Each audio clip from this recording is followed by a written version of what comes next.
আসসালামু আলাইকুম। প্রিয় দর্শক, আপনারা আশা করি ভালো আছেন।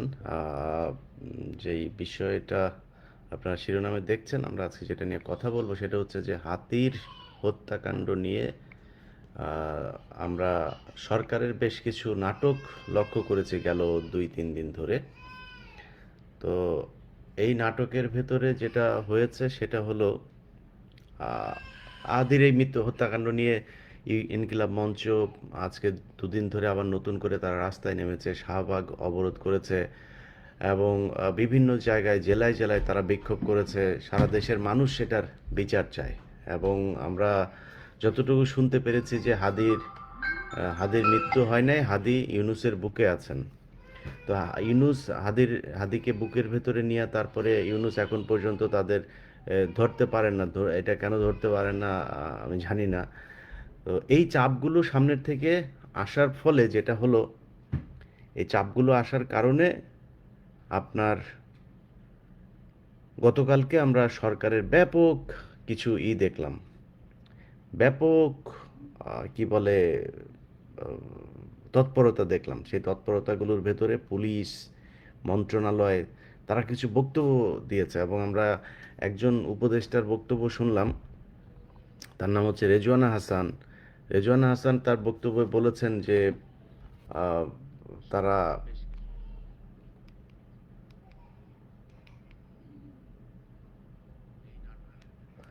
রেজওয়ানা হাসান বলেছেন যে তারা ভারত নাকি তাদেরকে বলেছেন সরকারকে যে আসামিকে ধরতে, তারপরে সরকারকে সহায়তা করবে ভারত।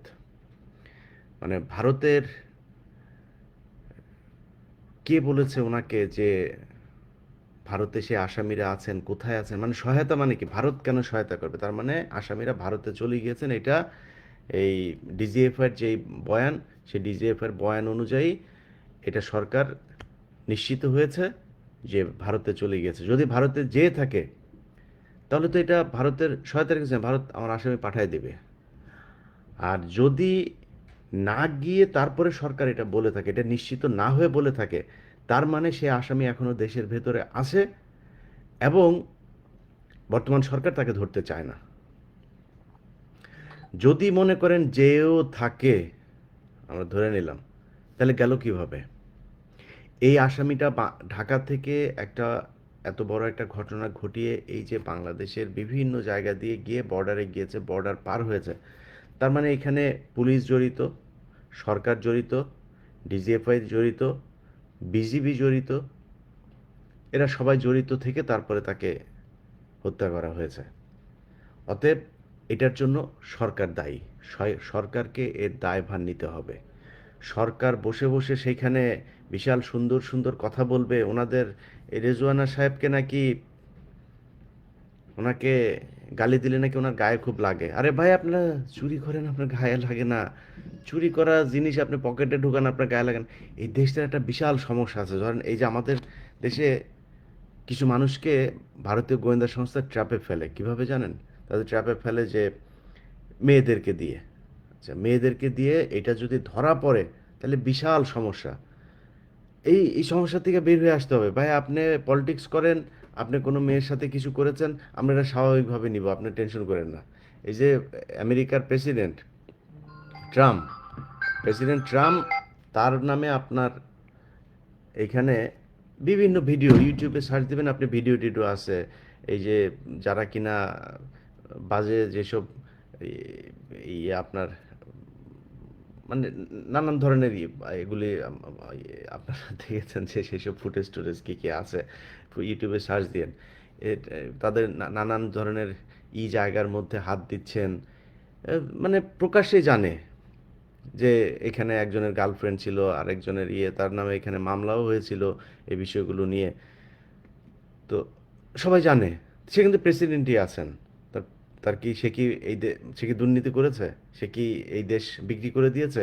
সে কি কারো কাছে জিম্মি হতে হয়েছে? হতে হয় নাই। ভাই, আপনি যতটুকু, এখানে কেউ হজরত উমর হইতে আসেন নাই, হনও নাই। হজরত উমর হয়ে কেউ এখানে ক্ষমতায় আসেনও নাই। যতটুকু আপনার আছে, যতটুকু আপনার সামর্থ্য আছে, ততটুকু আপনি কাজে লাগান। আপনার যে সমস্যা আছে সেটা বলেন যে ভাই আমার এতটুকু, আমি এতটুকু করি। এতটুকু খারাপ কাজ করি, এতটুকু আমি আমার চরিত্র এইটুকু। আপনার বিশাল কিছু হইতে বলে নাই, খালি দেশটারে বিক্রি করে দিয়ে না, মিনিমাম ন্যূনতম জায়গা পর্যন্ত থাকেন, বাকিটা নিজেরই করেন। এখন সবাই চায় কি, আমি হইলাম গিয়া বাংলাদেশের সবচাইতে সৎ মানুষ, আমার চাইতে সৎ আর কেউ নাই, আমি হইলাম কি ফেরত। ভাই আমি আমার কথা বলি, আমি পৃথিবীর সবচেয়ে সৎ মানুষ না, আমি বিশাল আকারের ফেরেস্তা না। আমার জীবনে আমি পাপ করি, আমার জীবনেও সমস্যা আছে। আমি অনেকবারই এই কথাটা বলেছি, আমি এখন মারা গেলে গ্যারান্টি দিয়ে আল্লাহর কাছে দাবি করতে পারবো না যে আল্লাহ আমার বেহেশত দেন, এত ভালো কাজ করি নাই। বাট চেষ্টা করেছি ভালো কাজ করার জন্য, কতটুকু করতে পেরেছি সেটা জানি না।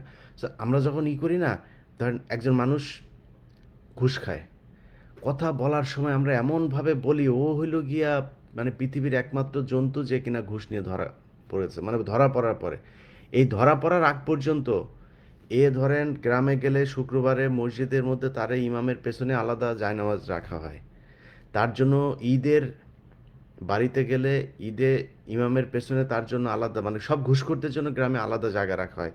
ওই এলজিইডির ইঞ্জিনিয়ার, তারপরে পুলিশের এসপি, তারপরে সেনাবাহিনীর মেজর সাহেব, তারপরে আপনার ওই ডেস্কোর ইঞ্জিনিয়ার, এরকম সব চোরগুলো যেগুলো বড় বড় পয়সা আছে, এরপরে নামাজ হবে, নামাজ হওয়ার পরে খুতবা শেষ হওয়ার পরে তারপরে টাকা উঠাবে। হ্যাঁ ওই যে ইঞ্জিনিয়ার, উনি সাহেব দিয়েছেন 1 লাখ টাকা, তুই বেটা বেতন পাস 60,000 টাকা, তুই 1 লাখ টাকা দিলি কোত্থেকে?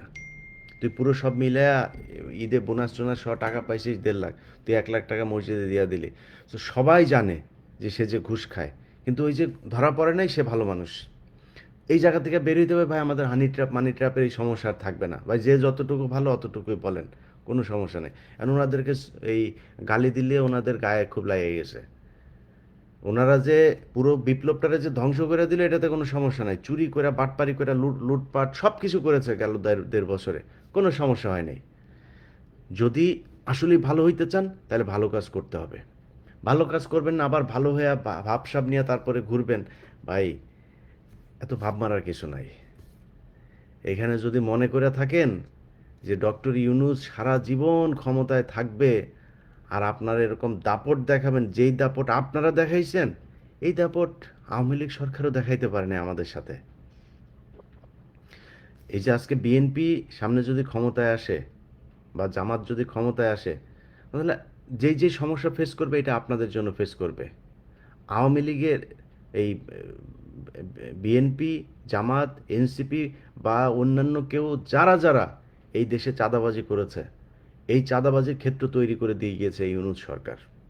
অতএব এটার জন্য তারা দায়ী, তারা এই গত 1.5 বছরের যে সময়টাতে তাদের যা করার কথা ছিল সেটা তারা করে নাই। ইভেন এখন হাদি মারা যাওয়ার পরে সারা দেশের মানুষ হাদির পক্ষে কথা বলছে, তারা হাদির খুনিকে ধরে না, তারা এরে ধরে ওরে ধরে। কালকে খবর বেরিয়েছে ওনার 2 সহযোগীকে ভারতে, মানে ভারতের সাথে বর্তমান সরকারের সম্পর্কটা কত গভীর আপনি একটু চিন্তা করেন। এই যে খলিল, ইউনূসের প্রধান সহযোগী খলিল, খলিল যেভাবে ভারতের মানে সাথে সে কাজ করছে, সে অজিত দোভালের সাথে বৈঠক টৈঠক ভারতে যায়, যেভাবে 2 দিন আগে গিয়া গোপনে কিছু বৈঠক করে, এই যে যেগুলো করেছে, এগুলোর পরে একটা জিনিস আমরা নিশ্চিত হয়েছি যে খলিল এখন ভারতের পেটের ভেতর ঢুকেছে এবং ভারত যেভাবে কথা বলছে, যা বলছে সেটাই সে শুনছে এবং সে যা বলছে সেটাও ভারত শুনছে। যেই কারণে ভারত ইউনূস সরকারকে বাঁচানোর জন্য তারা ওইখানে একটা নাটক করেছে যে দুজনকে ধরা হয়েছে সহযোগী। সহযোগী কিরে, যে মার্চে আমরা সবাই ভিডিও দেখেছি যে কে গুলি করেছে, তারে ধরতে হবে, তার সাথে যে মোটরসাইকেলে ছিল তারে ধরতে হবে। আমরা এই দুইজনের দেখতে চাই। আমরা সহযোগী মুগী এগুলি বইলাও প্রতিদিন নিউজ করায়, এই ডিজিএফআই এগুলি করায়, পত্রিকা বিভিন্ন পত্রিকাতে গিয়ে গিয়ে তারা নিউজ করায় অমুক জায়গায় অমুকে সহযোগিতা করেছেন, অমুকে ছিলেন মাস্টার মাইন্ড, অমুক জায়গায় বসে বৈঠকে। এত ধনফোন আমরা শুনতে চাই না ভাই, মারা যে হত্যা করেছে তাকে ধরতে হবে, এটা হচ্ছে মূল কথা। এর বাইরে অন্য কোনো কিছু আমরা জানতে চাই না। এটা যদি করতে না পারেন আস্তে করে সরে যান, আপনারা এই দেশ চালাইতে পারবেন না। এই সুন্দর করে নির্বাচনটা দেন, আর নির্বাচনের আগে এইসব এই বাংলা এডিশন টেডিশন এগুলিরে বন্ধ টন্ধ করে এত বড় ঝুঁকির মধ্যে যায়েন না। বা সুন্দর করে বাংলা এডিশনের যা যা যা যা হয়েছে, যা যা করা গিয়েছে, খালি তথ্য খালি নিচ্ছি, হ্যাঁ, কোন কোন প্রতিষ্ঠান এই কয়দিনে অনুমোদন পেয়েছে, কি কি পেয়েছে। তো আহ, ছোট্ট একটা দেখাই, হ্যাঁ, কিছুক্ষণ আগে আসা একটা নথি দেখাই। হুম।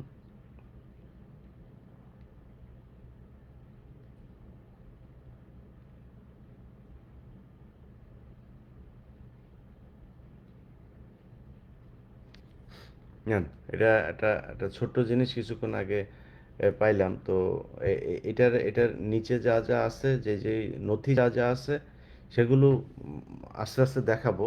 তো একটু কুল হয়ে চলতে হবে, হ্যাঁ। আমরা কিন্তু বিক্রিও হই নাই। আমার ফেসবুক আর ইউটিউব আপনি বাংলাদেশে বন্ধ করে দিয়া আমাদেরকে একদম মেরে ফেলতে পারবেন না। তো আমাদের কাছে জিনিস চলে আসবে। আর ফেসবুক আর ইউটিউব তৈরি করতে আল্লাহর রহমতে 2 মাস সময় লাগবে, খুব বেশি সময় লাগবে না। আমাদের কথা শুনতেছে, আমাদের ফেসবুক বন্ধ করে দিয়া যত মানুষকে আমাদের ফেসবুকের পিছনে ছুটাইছেন, আপনারা ফেসবুক চালু রাইখাও অত মানুষে আপনাদের ফেসবুকে নিতে পারেন নাই। আমাদের ফেসবুক নাই, এটার খবরও সারা দেশের ব্রেকিং নিউজ। অতএব হিসাব করে কথা বলেন। আমরা এখনো বলছি, বর্তমান সরকারকে এখনো বলছি, আপনাদের হাতে সময় আছে। সো এই সময়ের মধ্যে আমাদের এই দেশটার মধ্যে সবচেয়ে বড় সমস্যা হচ্ছে আওয়ামী লীগ। আওয়ামী লীগের বিরুদ্ধে যে মামলাগুলো হয়েছে সেই মামলার সব আসামিদেরকে ধরতে হবে, হাদির হত্যাকারীদেরকে ধরতে হবে। তারপরে এই যে প্রবাসীদেরকে নিয়ে যেই যেই কাজগুলো আসিফ নজরুল করেছে, প্রবাসীদের গত 1.5 বছরে যা করার কথা ছিল সেই কাজ শেষ করে দেওয়া যাইতে হবে। আসিফ নজরুল তাদের যেই যেই ক্ষতি করেছে সেই ক্ষতির জন্য প্রবাসীদের কাছে ক্ষমা চায়, তারপরে সরতে হবে এখান থেকে। সো আপনাদের কি কি কাজ এটা আপনারা খুব ভালো করে জানেন, সেই কাজগুলো শেষ করতে হবে। শেষ যদি না করেন, শেষ হওয়ার পরে কিন্তু কান্দাকাটি করে লাভ হবে না। আমরা যখন জিনিসপত্র দিতে থাকবো তখন বলবেন যে ভাই কেন করলেন এগুলি, ভাই আমাদের আমরা ভুল ছিল, আমরা করছি, ভাই এটা আমি না উনি করছে। উনি টুনি আমি বুঝি না ভাই। এই সরকারের এই স্বরাষ্ট্র মন্ত্রণালয়ে কে ছিল, তথ্য মন্ত্রণালয়ে কে ছিল, কে কে বাংলা এডিশনের এটাতে স্বাক্ষর করেছে, সেই চিঠি আমরা এখনো হাতে পাই নাই। যদি হাতে পাই তারপরে দেখব যে কি হয়েছে। আমরা এখন পর্যন্ত ধরে নিচ্ছি বাংলা এডিশন বন্ধ হয় নাই, বাংলা এডিশনের নিবন্ধনও বাতিল করা হয়নি, কারণ আমরা আনুষ্ঠানিকভাবে কোনো চিঠিই পাই নাই। এবং তারা যেটা করেছে বিভিন্ন জায়গায় ছড়িয়েছে, যেটা ছড়িয়েছে সেটা আমরা আমরা আমলে নিচ্ছি না। আমরা মনে করছি যে বাংলা এডিশন বন্ধ হয় না। বাংলা এডিশন আপনি বন্ধ করলেও বাংলা এডিশন বন্ধ হবে না। ইউনূস সরকার এই দেশের প্রধানমন্ত্রী না। ইউনূস সরকারকে প্রধানমন্ত্রী আমরা বানিয়েছে, প্রধান উপদেষ্টা আমরা বানিয়েছে, আমরা দেশ স্বাধীন করেছি। আপনার কথায় আমি চলবো না, আমার কথায় আপনি চলবেন। অতএব বাংলা এডিশন বন্ধ হবে না। আপনি বন্ধ করলেও বাংলা এডিশন চলবে, বাংলা এডিশন বন্ধ করতে পারবেন না আপনি। যাই হোক, এখন যেটা নিয়ে মূলত লাইভে এসেছিলাম, যে আমরা বাংলাদেশের মানুষ হাদির মৃত্যু মেনে নিতে পারিনি। এটার বিচার করতে হবে, খুব দ্রুত করতে হবে। আপনারা এখন কিছু বললে তারপরে বলবেন যে হ্যাঁ আমরা পরিস্থিতি ঘোলাটে করতে চাই। আমরা পরিস্থিতি ঘোলাটে করতে চাই না, আমরা আইনগতভাবেই বিচার চাচ্ছি। এটার বিচার করতে হবে খুব দ্রুততার সাথে। আসামিদের ধরতে হবে। ভারতের সাথে মিলেমিশে ভারতের এই গোয়ার মধ্যে একজনকে ধরা হয়েছে, ওই অমুক জায়গায় আরেকজনকে ধরা হয়েছে, হ্যাঁ, শিলংয়ে ধরা হয়েছে একজনকে। এইসব কথাবার্তা বাদ। যে খুন করেছে তারে ধরতে হবে। সে বাংলাদেশে আছে এখন পর্যন্ত। ডিজিএফআই তার এইসব এই এই ভাতাপ্রাপ্তদেরকে দিয়ে যেসব গুজব টুজব ছড়ায়, এই ভাতাপ্রাপ্তদের গুজব এটা মিথ্যা কথা। ডিজিএফআইয়ের খবর এটা ছড়ায়, মানুষকে বিভ্রান্ত করা হয়। তারা দেশে আছে, তাদের ধরতে হবে। ব্যাস, কথা পরিষ্কার। সবাই ভালো থাকেন। আমার যে পেজে আপনারা এখন লাইভটা দেখলেন, এটা আমার পেজ আপাতত আছে। এবং এই পেজটা বাংলাদেশে, যেহেতু আগের পেজটা তারা বাংলাদেশে বন্ধ রেখেছে, এই পেজটা আপনারা শেয়ার করে আপনাদের পরিচিত যারা আছে তাদেরকে জানিয়ে দেবেন যে অনেক ফেক পেজগুলো আমার নামে চালু হয়েছে, যে কারণে সেইখান থেকে বাঁচার জন্য সবাইকে আপনারা অন্তত বলবেন যে এই পেজটা আমার, এই পেজের বাইরে অন্য পেজ আপাতত এই মুহূর্তে আমার কোনো পেজের সাথে আমি নাই। অন্য কোথায় কে কী বলছে, কে কী লিখছে, সেটা একমাত্র তাদের ব্যাপার। আর আগের যে পেজ ছিল সেই পেজটাও আনার জন্য আমরা কাজ চালাচ্ছি। আমি জানি না সেটা শেষ পর্যন্ত কতটুকু কী হবে। আপাতত এখানেই আছি। সবাই ভালো থাকেন। আল্লাহ হাফেজ।